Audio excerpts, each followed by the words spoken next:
Hi, good morning. Ay, magandang hapon.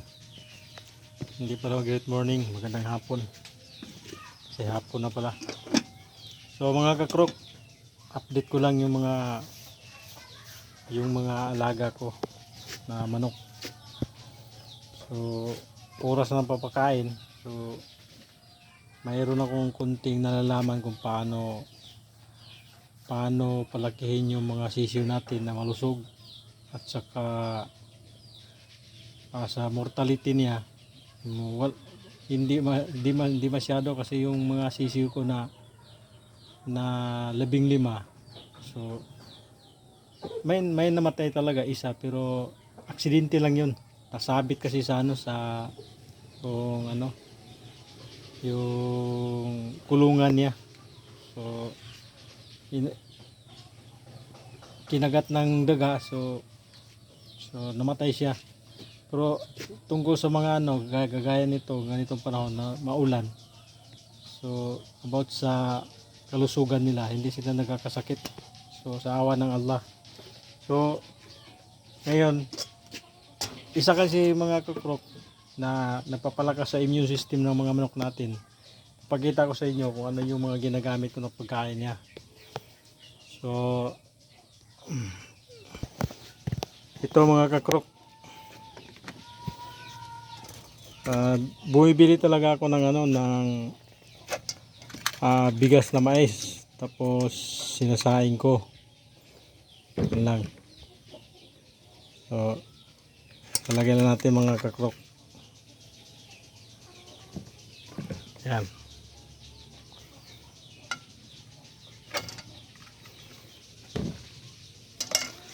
Tapos mga kakrok, lalagyan ko ng yan. Lalagyan ko ng, haluan ko ng darak yung ipa ng mais, at saka kunting page yung 2 plus, at saka ito, kung nakita nyo, yan, pulverized na malunggay. Ihalo ko dyan.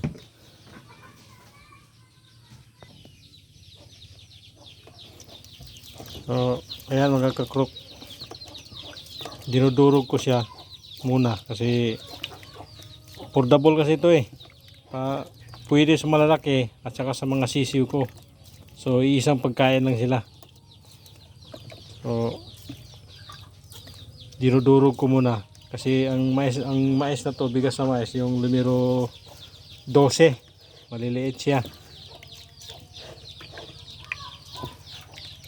So alam nyo mga kakrok, pagdating sa pagkain ng manok, nitong ginagawa kong pagkain, talagang sila,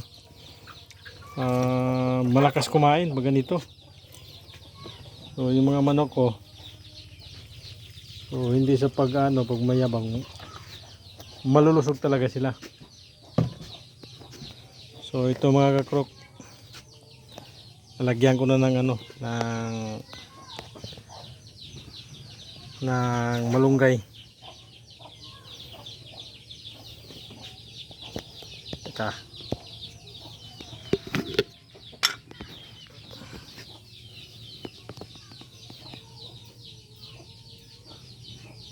konti lang mga kakrok.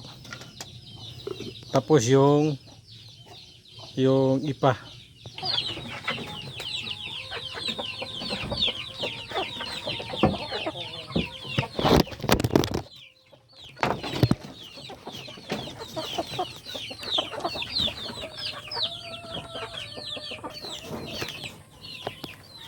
So ayan mga kakrok, may na siya. Nilagyan ko ng 2 plus. So paghaluin ko lang to. Kruk, kruk, kruk, kruk. Mga manok ko sa labas.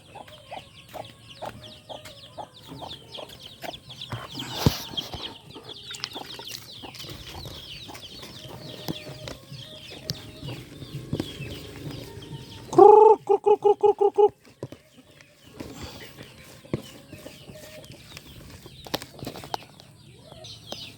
Kruk, kruk, kruk.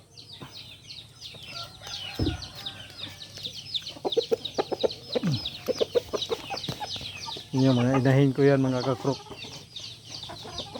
So yan. Yan. Oh.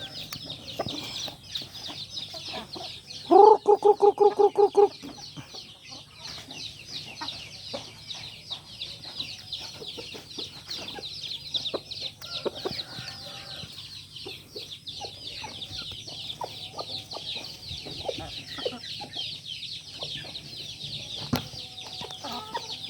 So yung mga sisiw natin,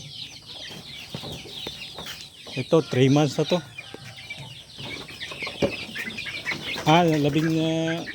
Magti 3 months pa lang. So ito rin yung pagkain nila.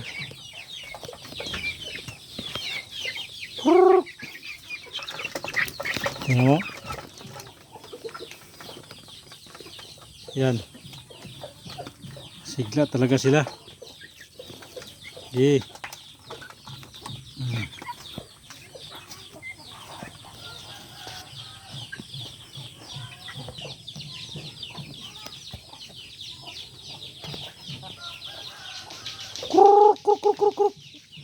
Yung isang inahin ko ayaw lumapit.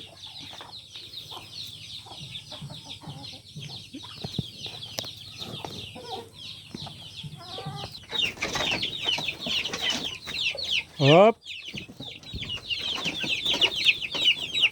Yan yung mga sisiw ko. Oh, ito.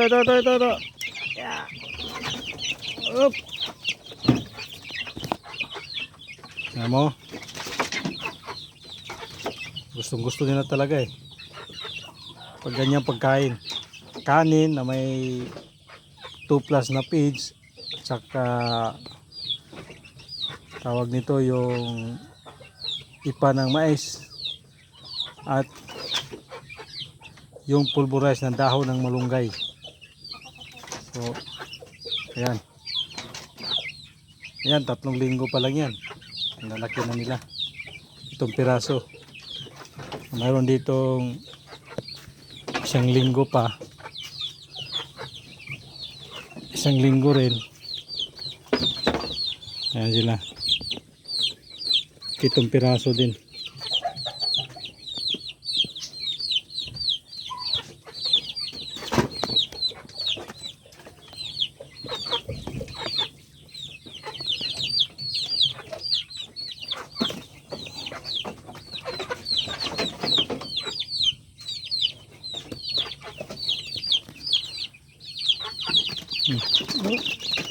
Up.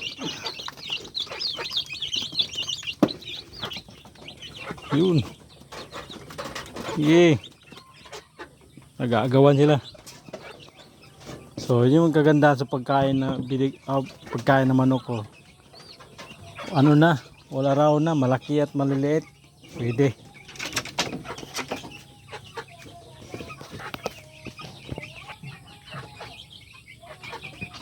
So, ito update ko lang yun. Yun ang update ko sa mga manok ko, mga kakrok. So mayroon pa ako ditong papakainin. Mga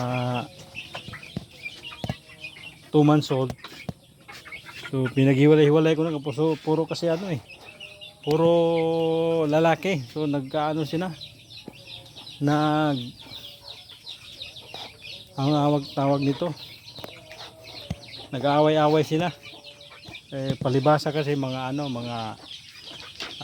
lahi silang basilan, so matatapang.